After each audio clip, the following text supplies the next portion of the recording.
Hi, welcome to this special podcast show. मेरा नाम है शुभम शंकधर। क्या ट्रेडिंग करते समय आपके सामने कभी ऐसी परिस्थिति आई कि आपका किसी सौदे पर बहुत कन्विक्शन हो और पैसे ना हो कि आप उस सौदे को खरीद पाएं? या कभी ऐसा लगा हो कि काश इस स्टॉक के हम ज़्यादा क्वांटिटी खरीद पाते लेकिन पैसे नहीं हैं? क्या हो अगर मैं आपसे ये कहूँ कि आपको अब ऐसी दिक्कत नहीं आएगी, आपको शेयर खरीदने के लिए लोन मिल सकता है, सस्ता लोन मिल सकता है। बाज़ार की ज़बान में दरअसल इसे एमटीएफ कहते हैं। क्या होता है एमटीएफ, कैसे काम करता है एमटीएफ, क्या फ़ायदे क्या नुकसान, कहाँ बचकर चलें कहाँ उतर जाएं, ये तमाम दुनिया को समझने के लिए, समझाने के लिए आज मैं एक ख़ास मेहमान को आपके पास लाया हूँ। एमटीएफ समझना हो तो आशीष नंदा से बेहतर नाम बाज़ार में नहीं है। आप कोटक सिक्योरिटीज़ में डिजिटल बिजनेस को संभालते हैं, प्रमुख हैं और बाजार की नब्ज को बीते 25 सालों से थाम कर बाजार को सुन रहे हैं, समझ रहे हैं। स्वागत कीजिए मेरे साथ कोटक सिक्योरिटी के चीफ बिजनेस ऑफिसर आशीष नंदा का। सर, बहुत स्वागत है आपका इस पॉडकास्ट में। Thank you Shubham, thank you मुझे बोलना चाहिए, आपने मुझे यहाँ पे इनवाइट किया। Thank you very much. चलिए तो शुरू करते हैं। पहला सवाल सर, सीधा सवाल, एमटीएफ क्या है? आम आदमी को आम फहम की ज़बान में अगर हम समझना चाहें, आप एमटीएफ को कैसे समझाएंगे? शुभम, एमटीएफ ना बहुत अलग अलग नामों से जाना जाता है। एमटीएफ इस एक नाम है। कई लोग इसे मार्जिन ट्रेडिंग फैसिलिटी भी बोलते हैं, कई लोग बोलते हैं मार्जिन फंडिंग, एंड काफ़ी सारे जो मोबाइल ऐप्स हैं वहाँ पे ये पे लेटर के नाम से जाना जाता है। मेन काम ये क्या करता है कि अगर आपके पास इन्वेस्ट करना है आपको, एंड आपके पास एक बहुत ही हाई कन्विक्शन आइडिया है, एंड आपके पास उतने पैसे नहीं है जितना आप इसमें डालना चाहें, तो कहीं पे आप ब्रोकर के पास जाके बोल सकते हैं कि मुझे थोड़ी एक्स्ट्रा फंडिंग चाहिए। फॉर एग्जांपल, अगर आपके पास 1 लाख है और आपको इसमें 2 लाख डालना है, तो आप ब्रोकर से बोल सकते हैं कि मुझे 1 लाख की जगह क्या आप मुझे एक एक्स्ट्रा 1 लाख दे सकते हैं। ये जो एक्स्ट्रा 1 लाख ब्रोकर देता है, इसको मार्जिन फंडिंग बोला जाता है। It is a kind of a loan, but ये वैसा लोन नहीं है जैसे लोन अगेंस्ट शेयर्स होता है। ये लोन आप सिर्फ स्टॉक मार्केट में कोई स्टॉक खरीदने के लिए ही यूज़ कर सकते हैं। नाम है इसका मार्जिन फंडिंग। तो ऐसे समझ सकते हैं इसको कि अगर जैसे मान लीजिए कि कोई पेशेवर है, उसको अपना पेशा करना है, मान लीजिए मैं ट्रेडर हूं और मुझे ऐसा लगता है कि मुझे थोड़ा पैसा ज़्यादा चाहिए अपने बिजनेस को ग्रो करने के लिए, तब मैं उसका फ़ायदा उठा लूं? देखिए, लोन हमारे देश में, रादर विश्व में सब लोग लेते हैं। फॉर एग्जाम्पल, आप घर लेने के लिए भी लोन लेते हैं, गाड़ी लेने के लिए भी लोन लेते हैं। ये शेयर्स के अगेंस्ट एक लोन है कि अगर आपको कोई स्टॉक आइडिया अच्छा लग रहा है तो आपको लगता है इसमें ग्रोथ ज़्यादा है, एंड जितना आप इंटरेस्ट पे करेंगे उससे ज़्यादा आपको इसके अंदर रिटर्न मिल सकती है, तो दिस एन अपॉर्चुनिटी। सारे बिजनेस भी ऐसा ही करते हैं, लोन लेते हैं 8, 9, 10% पे, क्योंकि उनको लगता है कि उनके बिजनेस में रिटर्न 20, 25, 30% है। तो ये 30% की रिटर्न माइनस 10% की रिटर्न, अगर एडिशनल 20% की रिटर्न बन रही है तो क्यों नहीं। So it works the same way कि आपको अगर कोई लोन लेना है शेयर खरीदने के अगेंस्ट, तो आप एमटीएफ ले सकते हैं। लेकिन आशीष, क्योंकि आप सीए हैं, आप ना ये लोन की दुनिया को बहुत अच्छे से जानते हैं। लोन सबको तो मिल नहीं जाता। मैं अगर चाहूँ कि मुझे लोन मिल जाए, बड़ा लोन मिल जाए या किसी दूसरे व्यक्ति को लोन मिल जाए, उसकी बहुत सारी अहर्ताएँ होती हैं, बहुत सारी एलिजिबिलिटी होती है। एमटीएफ के लिए कौन एलिजिबल है? एमटीएफ का मेन पर्पस क्या है कि आपको बाज़ार में शेयर खरीदना है। एमटीएफ तभी मिलता है कि आप अपने पोर्शन का भी थोड़ा पैसा दें। सो आपको यहाँ पे मार्जिन देना ज़रूरी है। स्टॉक मार्केट में इसको कोलैटरल बोला जाता है। ये कोलैटरल एक टर्म हम यूज़ करते हैं। सो एग्जांपल लेता हूँ, आपको एक स्टॉक लेना है, आपके पास 1 लाख रुपया है। जब तक आप वो अपना 1 लाख रुपया इस स्टॉक को खरीदने में नहीं डालेंगे, तब तक आपको ब्रोकर 1 या 2 लाख या जो भी है वो नहीं देगा। सो टेक्निकली दैट 1 लाख जो आपने दिया वो कोलैटरल की तरह यूज़ होता है ब्रोकर के यहाँ पे। तो अगर आपके पास कोलैटरल है तो आप मार्केट में आके एमटीएफ की फैसिलिटी ले सकते हैं। लेकिन अगर आपके पास आपकी पोर्शन का कोलैटरल नहीं है और आप चाहे सारा पैसा ब्रोकर दे दे, तो वो पॉसिबल नहीं है।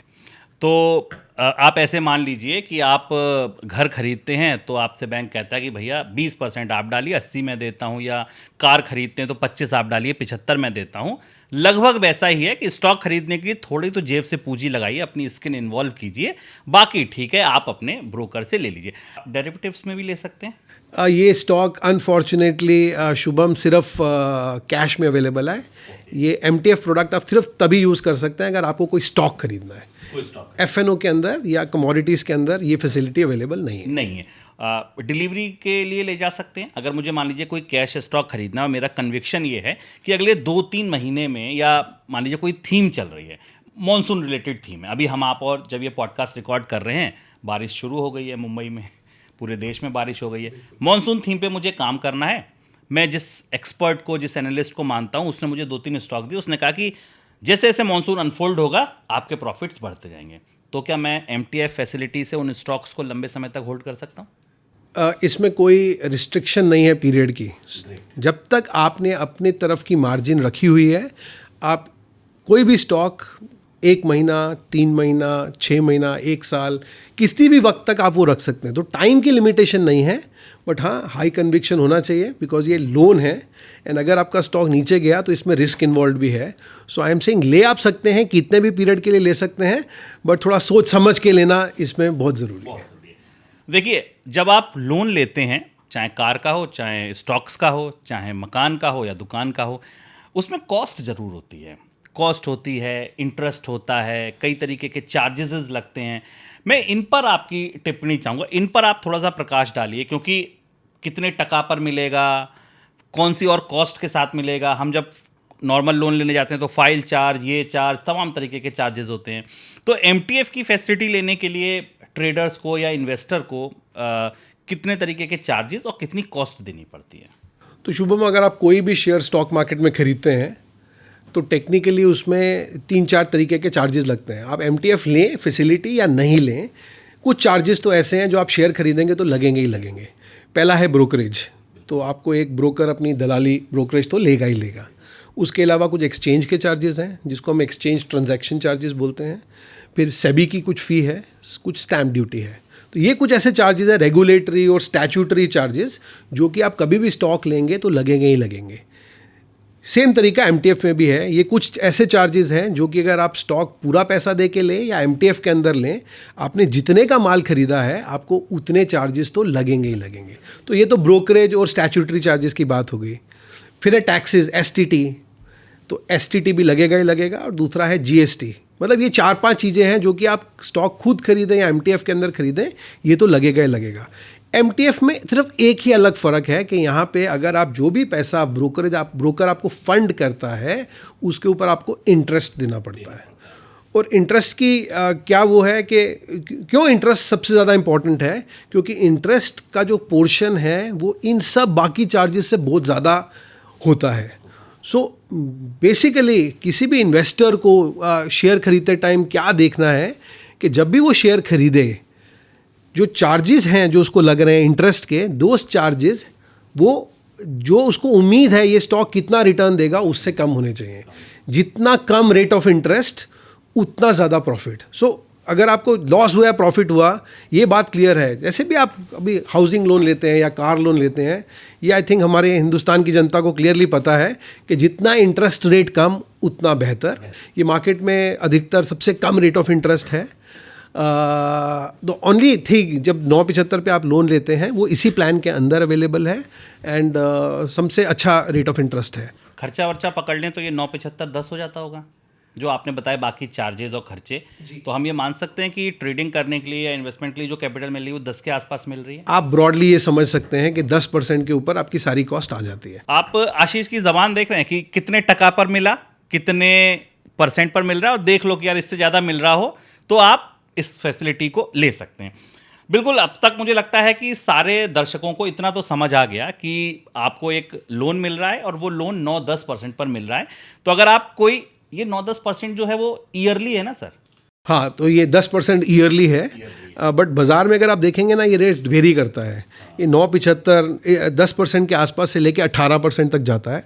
तो जब भी कोई मार्जिन फंडिंग लेता है, आई थिंक इंटरेस्ट के ऊपर ध्यान देना ज़रूरी है, क्योंकि अगर रेट ऑफ इंटरेस्ट से 12 हो गया या 15 हो गया या 18 हो गया तो उतनी कॉस्ट ज़्यादा हो जाती है एंड आपका प्रॉफिट उतना कम हो जाता है। तो इंटरेस्ट रेट एक इम्पॉर्टेंट कंपोनेंट है। जब भी आप एमटीएफ लें, इंटरेस्ट पे ध्यान नज़र रखनी ज़रूरी है। इसको थोड़ा सा आसान आप ऐसे समझिए कि आप 10 लाख रुपए से अगर काम कर रहे हैं और आपने 10 लाख रुपए और लिया मान लीजिए, या 20 लाख रुपए और लिया, और उस पर आपको 10% की फंडिंग मिल रही है, तो ये 10% आपको साल में देना है। महीने का मोटा मोटा आप 1% निकाल कर ये पूरा एमटीएफ का चार्ज कवर कर सकते हैं। लेकिन अगर एमटीएफ आपको, या ये जो सुविधा है आपको 12% या उससे कम पर मिली है, जैसा आशीष ने बताया कि बाजार में अलग अलग प्लेटफॉर्म इसको 15, 18, 14 किसी पर भी देते हैं। तो आप जब एमटीएफ का चुनाव करें ना, तो पहली चीज़ ये पूछिएगा कि इंटरेस्ट कितना है, क्योंकि बाकी चीज़ें तो आपके कंट्रोल में नहीं है। जो टैक्स लगने हैं, जो चार्जेस लगने हैं, तो सरकार ने तय कर दिए। लेकिन जब बात आती है इंटरेस्ट की, तो वो आपका ब्रोकर ही तय करता है।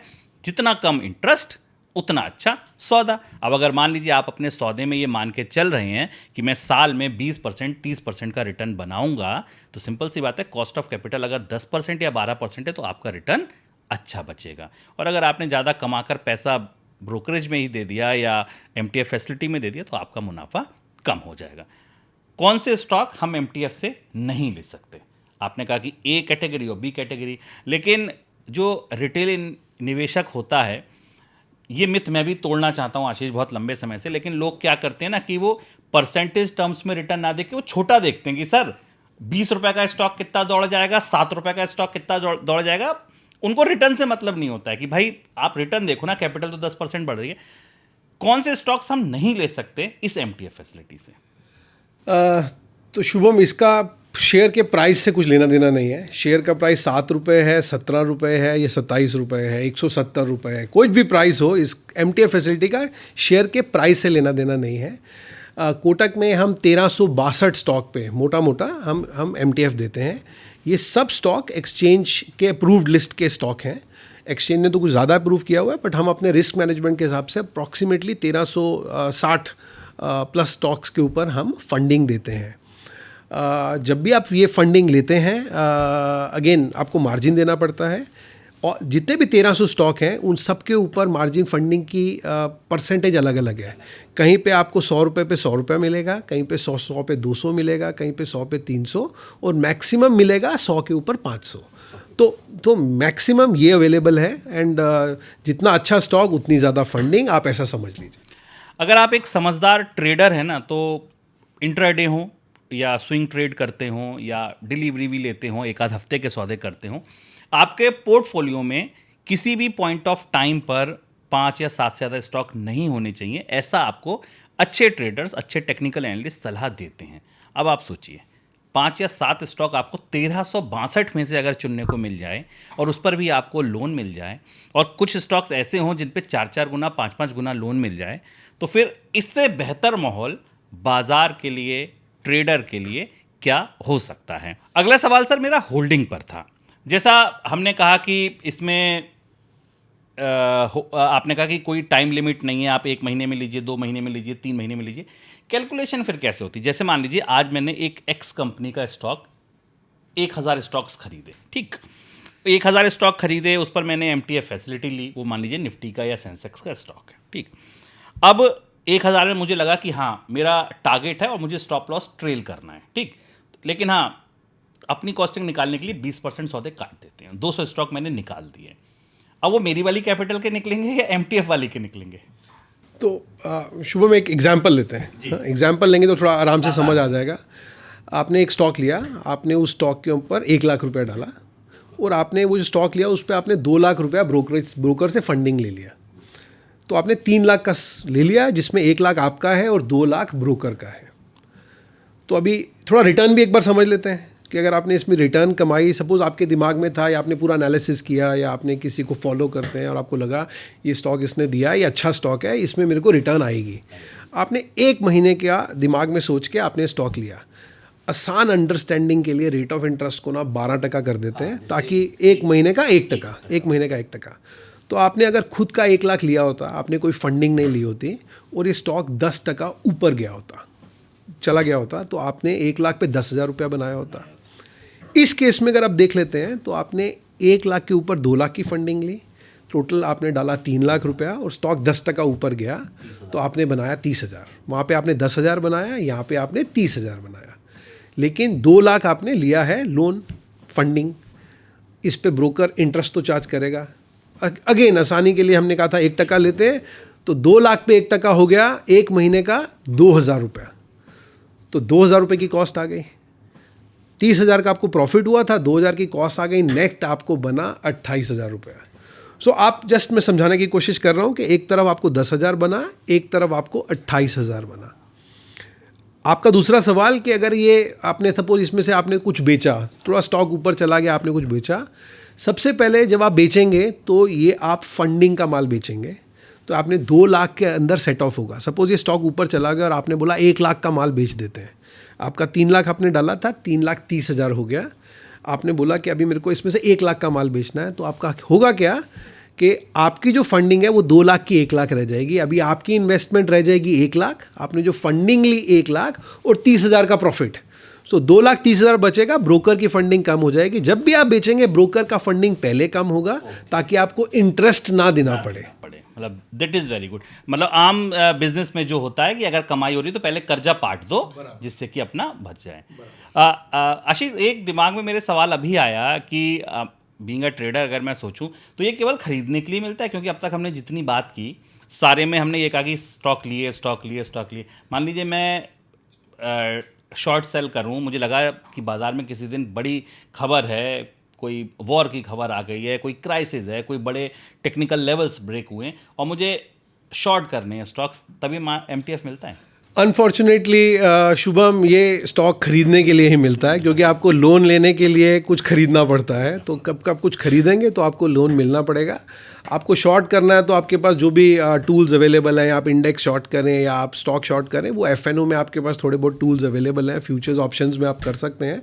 बट स्टॉक में जनरली MTF फैसिलिटी, जनरली नहीं मतलब MTF फैसिलिटी खरीदने के लिए ही है। देखिए, आपके पास जब ऐसा एक्सपर्ट हो ना जो आपको प्याज की तरह चीज़ें समझा दे, हर छिक्कल उतारते जाइए और नई बात बड़ी आसानी से समझते जाइए। आपके दिमाग में भी, आपके भी जहन में ये सवाल शायद थोड़ा पहले आ गया होगा कि शॉर्ट में मिलेगा नहीं मिलेगा। नहीं जी, MTF खरीदने के लिए मिलता है, बाज़ार अच्छा है, आपका कन्विक्शन ये है कि बाज़ार यहाँ से चलेगा, कोई स्टॉक चलेगा, MTF ले लीजिए। आशीष, अब हर चीज़ का जब सफ़ेद है तो स्याह भी होगा कुछ तो रिस्क भी होंगे, कुछ तो ऐसी बातें भी होंगी जो सब अच्छा तो नहीं है। तो क्या आपको लगता है कि कौन सी चीज़ें ऐसी हैं जिनका हमें बड़ा ध्यान रखना चाहिए MTF को? मतलब MTF मुझे लगता है कि अगर मैं सही शब्द यूज़ कर रहा हूँ तो बिजली की तरह है, झटका भी दे सकती है और रोशनी भी कर सकती है। तो झटके क्या हैं MTF के? बिल्कुल सही है, इसमें कोई दो राय नहीं है शुभम। MTF इज़ दो धारी तलवार है। इसको high risk high return product बोलते हैं। हाई रिटर्न है तो रिस्क भी हाई है। मैं अगेन एग्जाम्पल की तरह फिर से समझाना चाहूँगा, जो ये एग्जाम्पल हमने लिया, आपने 1 लाख रुपया अपना लिया, 2 लाख रुपया आपने ब्रोकर से फंडिंग लिया। अगर आपने 1 लाख रुपया खुद डाला होता और फंडिंग ना लिया होता और खुदा ना खास्ता ये स्टॉक अगर 10% नीचे आ गया होता तो आपका क्या होता? आपका 10,000 का नुकसान हो गया होता। आपका 1 लाख रुपया 90 रह गया होता, आपका नुकसान होता 10,000 तक सीमित। लेकिन अगर आपने फंडिंग लिया तो और स्टॉक 10,000 नीचे गया तो 3 लाख पे 10% यानी कि 30,000 का लॉस हो गया। तो एक तरफ 10,000, एक तरफ 30,000, और ब्रोकर तो फिर भी आपके ऊपर 2 लाख के ऊपर 1% और जो टैक्सेस और वो है वो भी लगेंगे। तो टैक्स थोड़ा आसान समझने के लिए थोड़ा सा साइड में रखते हैं, बट 2,000 हो गया तो 30,000 आपने बाजार को खोया, 2,000 आपने इंटरेस्ट दिया तो 32,000 का आपको लॉस हो गया। एक तरफ 10,000 का लॉस, एक तरफ 32,000 का लॉस। तो कहने का मतलब ये है कि ये डबल एज स्वॉर्ड है, इसमें दोनों तरीके का रिस्क है। जब भी आप स्टॉक लें, आपको एक तो ये कन्विक्शन होना चाहिए कि ये स्टॉक अच्छा करेगा। किसी ने बोला, आपने ले लिया, MTF वहाँ पे नहीं चलेगा। अनलेस आपके पास अपनी कन्विक्शन है कि ये स्टॉक अच्छा करेगा। एंड शुभम, एक चीज़ और बोलूँगा, आपने ट्रेडर्स बोला था, मैंने अपने पूरे 20-25 साल में देखा है कि इन्वेस्टर भी ये टूल बहुत यूज़ करते हैं। कभी भी किसी को हाई कन्विक्शन है कि 1 महीने में या फिर 1 साल में ये स्टॉक अगर आपको 20% देगा या 25% देगा, तो 10% पे इंटरेस्ट लिया और बोला 1 साल में 25% देगा, तो भी 15% बन गया। सो मेन चीज़ ये है कि जब भी आप लें, हाई कन्विक्शन आइडिया पे लें। इसलिए नहीं लें कि किसी ने आपको एक टिप दे दिया है कि ये अच्छा लगता है ले लो, क्योंकि इसमें लॉस होने के चांसेस भी बहुत ज़्यादा है। सो पहला चीज़, जब भी लें हाई कन्विक्शन आइडिया लें। दूसरा, मुझे लगता है रेट ऑफ इंटरेस्ट, मैं पहले भी बोल चुका हूँ, जितना कम रेट ऑफ इंटरेस्ट उतना ज़्यादा प्रॉफिट। तो जब भी आप लेते हैं, सेकंड चीज़ जो देखने की बहुत ज़रूरी है वो है rate of interest. Rate of interest जितना कम रहेगा आपका रिटर्न ज़्यादा रहेगा। तो this is the second thing जो कि आपको इवैल्यूएट करनी बहुत ज़रूरी है। मेरे हिसाब से ये 2 रिस्क जो हैं, ये अगर आप समझते हैं तो आई थिंक आपको जनरली MTF समझ आ जाता है।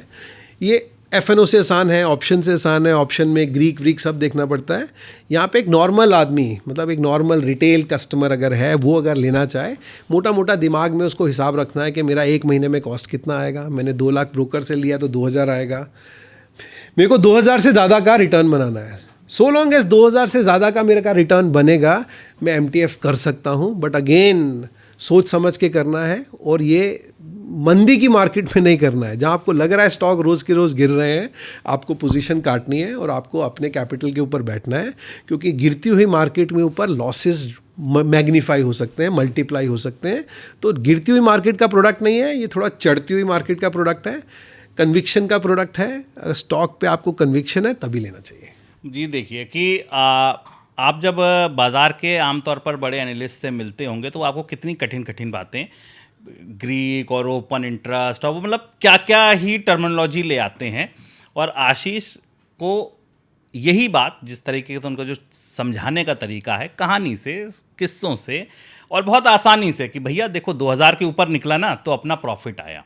ये है एक ट्रेडर की मेंटलिटी, और ये है वो टॉर्च बियरर का काम, ये है वो मार्गदर्शक का काम जो आपको सीधा सीधा बता दे रहा है 1 लाख डालो, 2 लाख पकड़ो, 3 लाख पकड़ो, और खर्चा पहले दिमाग में लिख लो। मतलब ये यही बता सकता है आपको कि भैया खर्चा लिख लो। अच्छा 2000 से ऊपर जब तुमको अपना MTM दिखने लगे ना, अब बैठो चैन से कि हाँ अब यहाँ से ऊपर जो है वो मेरी कमाई है, ब्रोकर तो इतने में मेरा निपट जाएगा। आशीष, अब आप जब मिल ही गए, आ ही गए, एक चेकलिस्ट बना दीजिए किस बाजार में किन लोगों को MTF नहीं लेना चाहिए और किन को लेना चाहिए। मैं अपनी चेकलिस्ट देख लूँ, मेरा हर दर्शक देख ले, हर इन्वेस्टर, हर ट्रेडर देख ले, और वो देख ले अच्छा आशीष सर ने ये 5 चीज़ें बताई हैं, ये उनका पर्चा नुस्खा है, और वो टिक कर ले हाँ अगर मैं इन 4 में से 5 में से 4 में फॉल करता हूँ MTF ले लेता हूँ, नहीं करता हूँ दूर रहता हूँ। तो शुभम 2-3 चीज़ें बोलूँगा। ये एक कंजर्वेटिव इन्वेस्टर के लिए ये प्रोडक्ट नहीं है, मॉडरेट इन्वेस्टर के लिए भी ये प्रोडक्ट नहीं है। ये प्रोडक्ट तो एग्रेसिव इन्वेस्टर के लिए ही है। बाज़ार में बोलते हैं कि लोन नहीं लेना चाहिए, बड़े बूढ़े बोलते थे लोन अवॉइड करो। आजकल लोन की थोड़ी सी प्रथा है, बट आई थिंक मैं उस बात पे फिर भी कायम रहूँगा कि अगर आपको लोन नहीं लेना है तो आप लोन नहीं लें। ये सिर्फ एग्रेसिव ट्रेडर के लिए है जिसको लगता है कि मेरे को थोड़ा फास्टर पैसा बनाना है। आप कंजर्वेटिव हैं, आपको नहीं लेना है, आप मॉडरेट है, आपको नहीं लेना है। मैं दोहरा रहा हूँ ये बोलने के लिए क्योंकि इसमें रिस्क है। आप एग्रेसिव हैं तो आप ले सकते हैं, दैट इज़ नंबर 1। दूसरा, ये तेज़ी की मार्केट का प्रोडक्ट है। ये तभी लेना है अगर स्टॉक आपको लगता है कन्विक्शन है, ऊपर जा रहा है, और कभी भी आपको लगे कि ये मेरे अनुसार नहीं जा रहा है तो आपको ये काट लेना है। आपको होप पे नहीं जीना है यार ये वापस आ जाएगा, क्योंकि आपका इंटरेस्ट का मीटर चालू है। तो ये स्टॉक तभी लेना है जब कन्विक्शन हाई है और आपको लगता है कि यार ये स्टॉक ऊपर जाएगा। कहीं पे भी कन्विक्शन डगमगाई तो ये स्टॉक को काटना बहुत ज़रूरी है, और आपको लोन ज़ीरो करना है और आपको अपने कैपिटल के ऊपर बैठना है। ये मतलब ये 2 चीज़ अगर आप देख लेंगे, आप एग्रेसिव हैं और कभी भी आपको लगे कि स्टॉक मेरे मुताबिक नहीं जा रहा है और मेरे को भी काटना है, तो आपको ये काटना पड़ेगा। आशीष कह रहे हैं कि रिस्क से इश्क है तो MTF आपके लिए है, अगर आपको रिस्क से इश्क नहीं है तो MTF आपके लिए नहीं है, आप इससे दूर रहें। आशीष, लंबा समय मतलब 2 दशक से ज़्यादा आप इस बाज़ार को देख रहे हैं, बहुत सारे इवेंट्स में जाते हैं, लोगों से मिलते हैं, बात करते हैं। आपने वो कौन सी गलतियां पाई, आपको क्या लगा जब आप लोगों से मिलते हैं और आपको दुख हुआ कि देखो यार यही चीज़ तो मैं इतने पॉडकास्ट, इतने वीडियो, इतने कमेंट्स, इतने ट्वीट्स में, इतने लिंक्डइन पोस्ट में समझाता हूँ, मत करो मत करो मत करो, बट वो कॉमन मिस्टेक्स क्या हैं, वो रेड फ्लैग्स क्या हैं जो आपको लगता है कि यार क्यों नहीं समझ रहे लोग? शुभम, मुझे क्या लगता है कि आई थिंक कोई भी अपनी इन्वेस्टमेंट जर्नी शुरू करता है तो मेरे हिसाब से इन्वेस्टमेंट जर्नी शुरू होनी चाहिए एक म्यूचुअल फंड से। एकदम सिंपल, पहला SIP से स्टार्ट करो, समझो ये क्या है। फिर थोड़ा सा एग्रेसिव होना है तो लार्ज कैप्स की जगह मिड कैप म्यूचुअल फंड में चले जाओ, मे बी स्मॉल कैप में चले जाओ, बट जर्नी यहाँ से स्टार्ट होनी चाहिए। उसके बाद आते हैं स्टॉक। फिर आपको अच्छे स्टॉक खरीदेंगे, थोड़े एग्रेसिव है तो मिड कैप खरीदेंगे, शायद स्मॉल कैप में थोड़ा 2-5% डाल देंगे।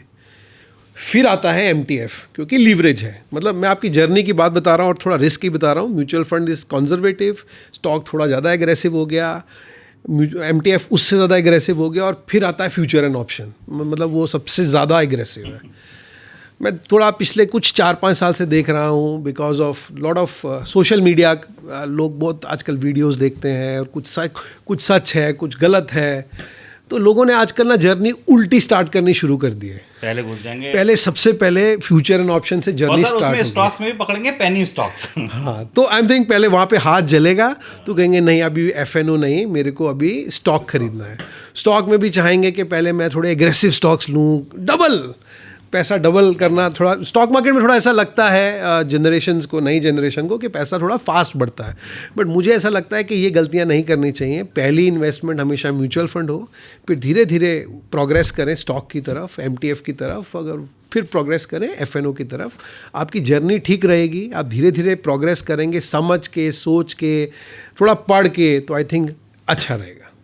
देखिए, आशीष जी का कहना है कि आपकी इन्वेस्टमेंट की यात्रा में वैसे ही आपको बढ़ना चाहिए जैसे बच्चा बढ़ता है। पहले घुटनों पे चलिए, फिर सहारा लेकर चलिए। सहारा लेके चलना मतलब म्यूचुअल फंड, कोई फंड मैनेजर के साथ।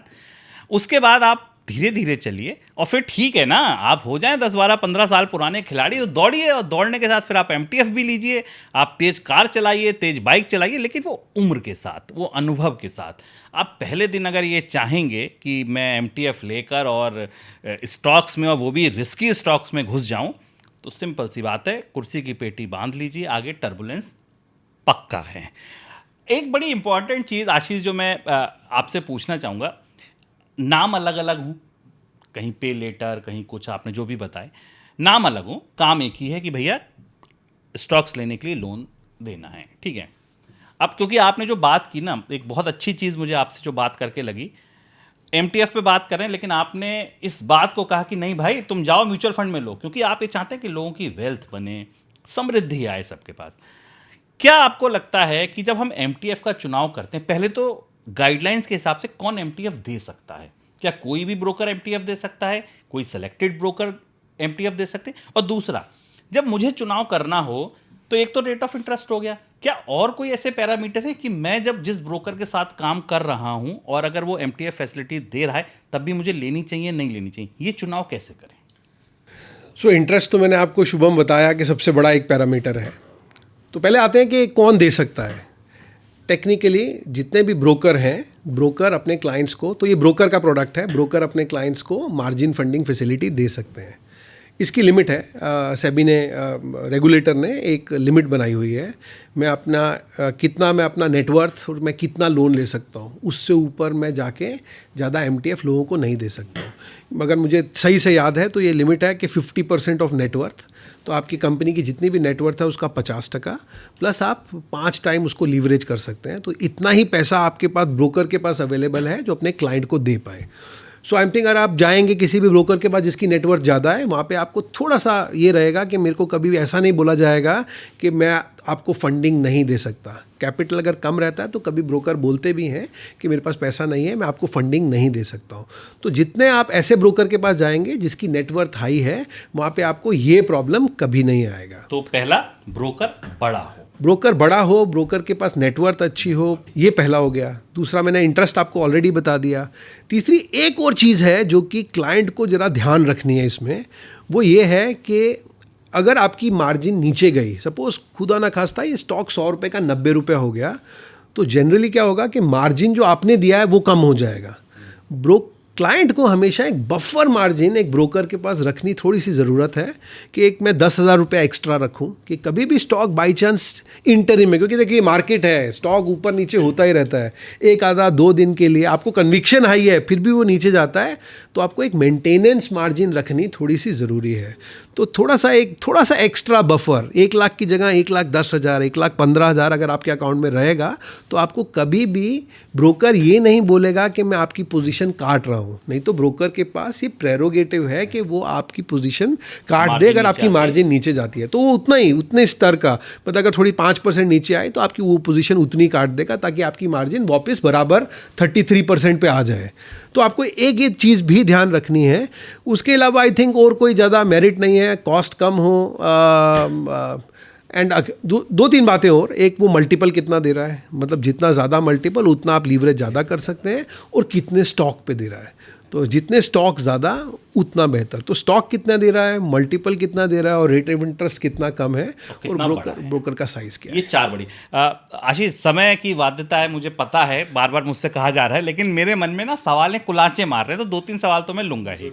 एक सवाल मैं ये पूछना चाह रहा था कि जैसे सपोज कीजिए कि मैंने कोई एक्स स्टॉक लिया है जिसपे मुझे 5x का मार्जिन मिल सकता है, ठीक, बट मैंने अभी उसमें केवल 1x या 2x का मार्जिन लिया है। अब आपने कहा कि 10 रुपये स्टॉक नीचे आया, मैं अपने ब्रोकर को बोल सकता हूं कि यार वो 5x का जो मार्जिन मैं 2 लिया था उसको बढ़ा दो और मेरा मार्जिन कवर कर दो। हाँ बिल्कुल। सपोज आपने 1 लाख रुपया दिया और आप 5 लाख ले सकते थे, तो 5 लाख की जगह आपने 2 लाख ही लिया है। टेक्निकली 2 लाख लेने के लिए तो आपको सिर्फ 40,000 ही देने की जरूरत थी, आपके 60,000 बफर में। तो अगर मार्केट गिरा तो वो बफर यहाँ पे यूज हो जाएगा। तो उस तरह भी हम बफर रख सकते तो क्या आपको लगता है आइडियल क्या होना चाहिए कि जैसे अगर हमें 5x मिल रहा है तो पूरा 5 ले लें, या आपको लगता है यार थोड़ा मार्जिन शुभम बचा के? कभी भी नहीं। अगर 5,000 मिल रहा है तो ये आपको ज़रूरी नहीं है कि पूरी ही छलांग मारनी है, मतलब उतनी मारनी है जितना आपको लगता है कि रात को नींद अच्छी आएगी। स्टॉक आपने लिया 1 लाख रुपए का, 2 लाख रुपए का, 3 लाख रुपए का, रात को नींद आनी सही है। अगर आपने 5 लाख का पूरा ले लिया और आपकी पूरी पूंजी आपने लगा ली, वो भी पूरी लीवरेज करके, और स्टॉक किसी तरीके से कोई रीज़न से 5% 10% गिर गया, रात को नींद अच्छी आए उतना ही लीवरेज लीजिए। एक चीज़ और मैं आपसे पूछना चाहूँगा, जो ये लेवरेज हम लेते हैं, जो ये MTF फैसिलिटी लेते हैं, इसमें जब आपने कहा इंटरेस्ट का पार्ट, ठीक है, आपने कहा कि इंटरेस्ट देखो, और सीधी सी बात है लोन जितना सस्ता मिले उतना बेहतर। लेकिन आशीष, एक बड़ी बात यह है कि ये जो लोन देने वाले ब्रोकर हैं ये भी तो कहीं से लोन लेकर ही लोन देते हैं भाई। ऐसी NBFC या बैंक धंधा करते हैं, वही काम ब्रोकिंग कंपनियां कर रही हैं। तो क्या जितनी बड़ी होगी या जितना क्रेडिबल फेस होगा उसको भी तो कॉस्ट ऑफ कैपिटल उतनी कम पड़ रही होगी? तो क्या आपको लगता है कि जो बड़े हैं वो इस मायने में भी बेहतर हो जाएंगे कि, मतलब अगर मैं कोटक का ही एग्जांपल लूं कि अगर कोई एक कोटक को लोन दे और एक मान लीजिए कि मैं अपनी एक मुलुंड में कोई फर्म खोल लूं, या मैं दिल्ली में कहीं नोएडा में फर्म खोल लूं, उसको लोन मिले, तो बड़ा क्या वहाँ पे भी मैटर करता है? 2 चीज़ें होती हैं, एक तो आपका अपना कैपिटल हो गया, एक आपने कहीं से बोरो किया आगे लोन देने के लिए।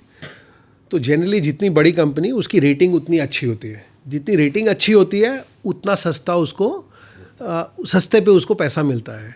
हम 9.75 का जो रेट बोल रहे हैं शुभम, वो हम इसीलिए दे पाते हैं क्योंकि कहीं पे हमारी कॉस्ट ऑफ बोरिंग थोड़ी कम है। जितनी कॉस्ट ऑफ बोरिंग ज़्यादा होगी उतना मुश्किल हो जाता है किसी ब्रोकर के लिए एक अच्छे दर के ऊपर लोन देने का। तो I am saying larger firm होने के कारण हमको थोड़ा सा ये बेनिफिट रहता है कि हमारी कॉस्ट ऑफ फंडिंग थोड़ी कम है, जिसके कारण हम ये 9.75 वगैरह रेट हम दे पाते हैं। एक इंपॉर्टेंट चीज़ सर मैं ये समझना चाहूँगा कि ठीक है, अभी रेपो रेट नीचे आ रहा है, 3 बार नीचे आ गया, तो क्या ये जो MTF का रेट है, जैसे हमारे और लोन्स के रेट होते हैं, तो ये भी अगर एक तरीके का लोन है, तो अगर कल को रेपो रेट 4 रह गई, 4.5 रह गई, 5 रह गई, अगर मार्केट में इंटरेस्ट रेट साइकिल नीचे घूम गया है, तो क्या ये भी नीचे आएंगे? 100% ये भी at the end of the day जितने भी रेट हैं ये मार्केट से लिंक्ड है। अगर नीचे आता है तो ये भी नीचे आता है। हमारा जो मैं आपको 9.75 बोल रहा हूँ, ये आज से अराउंड 1-1.5 साल पहले 10.5 था। जैसे जैसे इंटरेस्ट कम आया हमने भी अपना रेट थोड़ा कम किया है, और ऐसा लगता है कि रिसेंट कट वाला कम हुआ भी नहीं। रिसेंट वाला अभी तक हमने उसको इन्वॉल्व नहीं किया है, बट आई थिंक थोड़ा रेट कम होने की गुंजाइश तो डेफिनेटली है। तो लीजिए, पॉडकास्ट में भाई पत्रकार हैं तो खबर तो निकालनी बनती है, तो आशीष ने एक खबर आपको और दे दी कि भाई रेट नीचे जा रहा है, गुंजाइश है, तो अगर आप MTF चुनते हैं तो हो सकता है 9.75 कुछ और सिकुड़ जाए, थोड़ा और राहत दी जाए। एक आखिरी सवाल आशीष, क्यों मैं कोटक नियो को चुनूं? कोई 3 USP आप बताइए कि बॉस मेरे साथ आइए, मेरा हाथ थामिए और इस बाजार की यात्रा कीजिए और आपको अनुभूति जो होगी, जो अनुभव होंगे, वो वाकई बाजार से अलग होंगे। हम किसी से कंपेयर नहीं कर रहे हैं, हम अपनी तारीफ बता रहे हैं, हम अपनी USP बता रहे हैं। क्यों मेरे साथ जुड़िए। शुभम, 3 चीज़ें आपने पूछी है, तो मैं थोड़ा इन्वेस्टर के लिए और एक बार ट्रेडर के लिए अलग अलग थोड़ा सा बताना चाहूँगा। पहला तो देखिए, हम ना थोड़ा रिस्क एवर्स हैं, तो हम रिस्क थोड़ा कम लेते हैं और हम सबको बोलते हैं कि रिस्क थोड़ा सोच समझ के लीजिए। 2-3 चीज़ें, पहला मैं इन्वेस्टर के लिए बोलता हूँ, हमारे प्लेटफॉर्म पे रिसर्च अवेलेबल है। रिसर्च मतलब हम अराउंड 300 स्टॉक के ऊपर रिसर्च करते हैं। आजकल क्या हो गया है, थोड़ा लोग यूट्यूब देखते हैं, थोड़ा सोशल मीडिया में जाते हैं, कहीं से आइडिया लेते हैं। मैं ये सब इन्वेस्टर्स को बोलना चाहूँगा कि अगर आप कोई भी स्टॉक लेते हैं तो हमारे प्लेटफॉर्म पे 310 स्टॉक पे रिसर्च अवेलेबल है। ये मत देखिए कि उसने क्या भाव बोला, इतना है, इतना जाएगा, बट वो डॉक्यूमेंट पढ़िए। शुभम, हम डॉक्यूमेंट 2 फॉर्मेट में देते हैं। एक हम लॉन्ग फॉर्मेट में देते हैं, 8 पेज का डॉक्यूमेंट है, जो ज़्यादा पढ़ना चाहे। अगर ज़्यादा नहीं पढ़ना चाहे तो 1 पेज का डॉक्यूमेंट है, शॉर्ट समरी। आप पॉजिटिव्स 5-6, नेगेटिव 5-6, और फिर आप डिसाइड कीजिए क्या है। इम्पॉर्टेंट है अपनी कन्विक्शन बनाना। MTF के लिए और इम्पॉर्टेंट है कि तुम्हारी कन्विक्शन अपनी हो। तो ये रिसर्च थोड़ी पढ़ें, बहुत इंपॉर्टेंट है। किसी ने मुझे पूछा था कि इसमें बहुत जार्गन होते हैं, क्या करें? बट आजकल तो ज़माना थोड़ा बदल गया है। आपके पास AI के टूल अवेलेबल हैं, आप वो पूरी रिसर्च की रिपोर्ट दे सकते हैं AI टूल को और बोल सकते हैं मुझे 1 पैराग्राफ की समरी दे दें, या 2 पैराग्राफ की समरी दे दें, 1 पेज की समरी दे दें, और जार्गन के बिना दे दें। तो आजकल थोड़ी लाइफ आसान है, बट मैं आपके दर्शकों को ये बोलना चाहूँगा, नियो ऐप के अंदर हर स्टॉक में टॉप 310 में मेरी रिसर्च अवेलेबल है। आप रिसर्च पढ़ के ही अपना थोड़ा डिसीजन लें, थोड़ा पढ़ना शुरू करें। 3-4 क्वार्टर की अगर आप रिसर्च पढ़ेंगे तो आपको थोड़ा कॉन्फिडेंस आएगा, थोड़ा स्टॉक के बारे में अंडरस्टैंडिंग होगी, तो आपको ये स्टॉक होल्ड करने में आसानी होगी। बुरी मार्केट में जनरली अपनी कन्विक्शन नहीं हो तो स्टॉक बिक जाता है। अगर आपको स्टॉक पे खड़ा रहना है, अगर तभी खड़ा रह सकते हैं अगर आपको पता है स्टॉक में हो क्या रहा है, तो रिसर्च थोड़ी सी हेल्प करती है। मतलब रिसर्च वैसा ही काम करती है, लड़ाई हो जाए तो पीछे दोस्त खड़े हैं, हाँ चिंता नहीं कर, मैं खड़ा हूँ। बिल्कुल बिल्कुल बिल्कुल। तो ये एक इन्वेस्टर के लिए हो तो गया। रिसर्च बताया आपने। अब मैं ट्रेडर पे आता हूँ। ट्रेडर के लिए हमारे पास 2 टूल हैं। एक है हमारा टूल हमने जो लॉन्च किया है, वो है trade from charts. Trade from, आजकल पहले क्या होता था शुभम, मैंने आपके बहुत सारे वीडियो देखे हैं, आपको चार्टिंग बहुत समझती है। आप चार्ट देखते हैं, अपनी कन्विक्शन बनाते हैं, और फिर आप जाते हैं दूसरे पेज पे, बाय सेल ऑर्डर बुकलेट पे, और वहाँ से आप बाय सेल करते हैं। ट्रेड फ्रॉम चार्ट्स हमारा एक ऐसा फंक्शनैलिटी है जिसमें आप वहीं पे चार्ट देखते टाइम ही एक बाय बटन दबाएं और वहीं पे आपका बाय और सेल हो जाए। वहीं पे आप स्टॉक की अपनी पोजीशंस देख सकते हैं, वॉच लिस्ट देख सकते हैं, चेन, ऑप्शन चेन देख सकते हैं, सब एक ही स्क्रीन पे कर सकते हैं, जिससे आपका वो थोड़ा सा समय बचता है, एंड वो थोड़ा सा समय आपको वो थोड़ा सा पैसा बचा सकता है। तो ये सेकेंड टूल है, ट्रेड फ्रॉम चार्ट्स। तीसरा हमारा टूल है स्ट्रैटेजी बॉट। ये भी ट्रेडर्स के लिए है। स्ट्रैटेजी बॉट जनरली क्या करता है, अगर आपको सपोज 2 लेग ऑर्डर डालना है, कुछ बाय करना है और सेल करना है। आज तक आप क्या करते थे, पहले 1 लेग खरीदते थे, फिर दूसरा लेग खरीदते थे। इसमें ना थोड़ी स्लिपेज चली जाती है। आपने 100 रुपये का खरीदना है, थोड़ा 10-20 पैसा ऊपर नीचे हो गया, आपको 50 का बेचना है, 10-20 पैसा ऊपर नीचे हो गया। स्ट्रैटेजी बॉट आपको एक अलाउ करता है कि आप 2 लेग ऑर्डर एक ही प्राइस पे डाल पाए, +100 -50, 50 में जैसे ही 50 आए ये दोनों लेग बाय हो जाए, तो थोड़ा सा वो फ़ायदा देता है, आपके थोड़े पेनीज बचाता है। प्लस इसके अंदर बहुत सारे रिस्क मैनेजमेंट टूल हैं। आपकी स्ट्रैटेजी पे आप स्टॉप लॉस लगा सकते हैं, आप एक ग्लोबल स्टॉप लॉस लगा सकते हैं। ये सब छोटे छोटे टूल हैं जो कि एक ट्रेडर के लिए बहुत महत्वपूर्ण है। तो आई एम सेइंग ये 3 चीज़ें बोलना चाहूँगा। एक रिसर्च इन्वेस्टर्स के लिए, strategy bot and trade from charts थोड़ा ट्रेडर्स के लिए, एंड दूसरा आपको मैं ये एश्योरेंस दूंगा कि we will always be transparent and we will always be honest. So ये बात मैं आपको क्लियर करना चाहूँगा। तो देखिए सर, आपको रिसर्च मिलेगी, आपको ट्रेड फ्रॉम चार्ट्स मिलेगा। जो बारीकियां बताई ना आशीष ने, अगर आप चाहते हैं कि आशीष इन बारीकियों पर मेरे साथ या किसी के भी साथ आपको ये लाइव करके दिखाएं कि ठीक है सर, ये चार्ट्स पे कैसे लगाएं सौदे, स्टॉप लॉस कैसे काटें, कैसे काम करेगा, और आप आशीष से ही वो समझना और समझाना चाहते हैं, गुरु आप चाहते हैं कि आशीष जैसे हों, तो सिंपल सी बात है, आप कमेंट बॉक्स में लिखिए। मैं प्रॉमिस करता हूं आपसे, मैं रिक्वेस्ट करूंगा आशीष से कि आप ऐसे वीडियोस बनाइए। आशीष, इस पॉडकास्ट में जुड़ने के लिए शुक्रिया मैं करूं, उससे पहले 5 सवाल रैपिड फायर राउंड, एक शब्द में या एक लाइन में आपको उनका जवाब देना है बस। पहला सवाल, आशीष MTF यूज़ करते हैं या नहीं? मैं MTF यूज़ नहीं करता हूँ। नहीं करते हैं। दूसरा सवाल, आपको क्या लगता है कम से कम इतनी कैपिटल हो तब MTF यूज़ करना या मत करना? आई थिंक थोड़ा आपका साइज़ अगर बड़ा हो जाए, आई थिंक 10 लाख रुपया, आई थिंक उससे नीचे MTF यूज़ करने की बिल्कुल ज़रूरत नहीं है। MTF के लिए स्टॉप लॉस कितना ज़रूरी है? आपको लगता है कि स्टॉप लॉस लगाना चाहिए, कितना लगाना चाहिए, या नहीं लगाने चाहिए स्टॉप लॉस? 100% लगाना चाहिए। इसमें स्टॉक नीचे चले जाए तो आपका इंटरेस्ट का मीटर चलता रहता है। स्टॉप लॉस पक्का लगाना चाहिए। मुश्किल है डिफाइन करना कितना परसेंट, बट हाँ, अगर 5% स्टॉक गिरता है तो आपको स्टॉक काट देना चाहिए। आशीष के हिसाब से अगर आशीष MTF यूज़ करेंगे तो किस में करेंगे? A कैटेगरी के स्टॉक में, मोर एग्रेसिवली B कैटेगरी में, या आपको लगता नहीं छोटे स्टॉक में मिल रहा है तो पकड़ो, अगर ले ही रहे हो MTF तो फिर बहुत एग्रेसिव में लो? मैं ABC में बात नहीं करना चाहूँगा शुभम, मैं बोलना चाहूँगा हाई कन्विक्शन आइडिया। आपकी अपनी कन्विक्शन हो, स्ट्रॉन्ग आइडिया हो, वेरी हाई कन्विक्शन, तो आपको MTF करना चाहिए।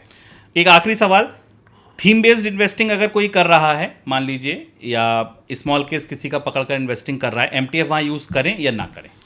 कर सकते हैं। अगेन कन्विक्शन के ऊपर वापस आता हूँ। आपको अगर कन्विक्शन बहुत हाई है, फॉर एग्जांपल आपने मॉनसून से स्टार्ट किया था ये प्रोग्राम, अगर आपको लगता है मॉनसून में ये 2-3 स्टॉक हैं जो कि अच्छा करेंगे और आपकी बहुत हाई कन्विक्शन है, MTF can give you N upside, but हाँ, रिस्क का ध्यान रखना पड़ेगा। बहुत बहुत शुक्रिया आशीष आपका इस कार्यक्रम में जुड़ने के लिए, इस पॉडकास्ट में जुड़ने के लिए।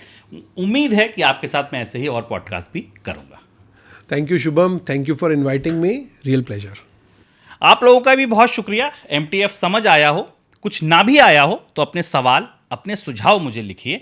मैं और भी आपकी जो बारीकियां हैं, हालांकि मैं जितना समझ सकता था जब ट्रेड करता था, जिन दिनों में जिन चीज़ों से जूझता था, लड़ता था, वो तो मैंने पूछ लिया, लेकिन मेरी अपनी सीमाएं हैं। अगर आपको लगता है कि नहीं, दुनिया ट्रेडिंग की और आगे बढ़ गई शुभम, तुम वहाँ छोड़ गए थे उसके आगे, तो कुछ सवाल भेजिए, मैं हमेशा वेलकम करता हूँ उनका, और वो आशीष से पूछकर आपके पास फिर लेकर आऊँगा। नमस्कार। Thank you.